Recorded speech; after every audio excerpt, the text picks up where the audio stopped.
देखो आज तारीख 17 तारीख सारा ओडिशा चक बंद अच्छे, ओडिशा बंद अच्छे।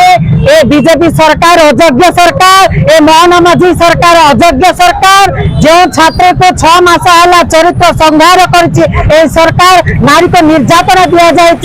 जो विद्यालय विद्यापक प्रिंसिपाल जो बालेश्वर एमपी विधायक शिक्षा मंत्री मुख्यमंत्री 6 मास है अवगत अच्छे, किंतु छात्र को न्याय दे पालेनी। ए सरकार पंगु सरकार, ए सरकार अयोग्य सरकार। जो पर्यंत शिक्षा मंत्री सूर्यवंशी सूरज इस्तीफा न देते आमर लड़ाई जारी रही। मोहन माझी मोहन सरकार न मानव राजरास्ता निया जल आंदोलन बढ़ नारी मान जदि सुरक्षा देवेनि सरकार इस्तीफा दिंतु आम दाबी रहा। आज राजरास्ता सब नारी मैंने ओह्लैंटे 8टी दल सब एकजुट होकर आंदोलन करुचु, स्ट्राइक बंद करुचु।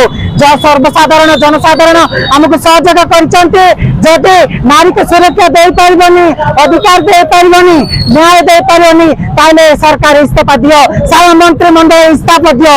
ए सरकार अयोग्य सरकार। मोहन माझी ची ची, मोहन माझी ची ची, नारी विरोधी मोहन माझी ची ची।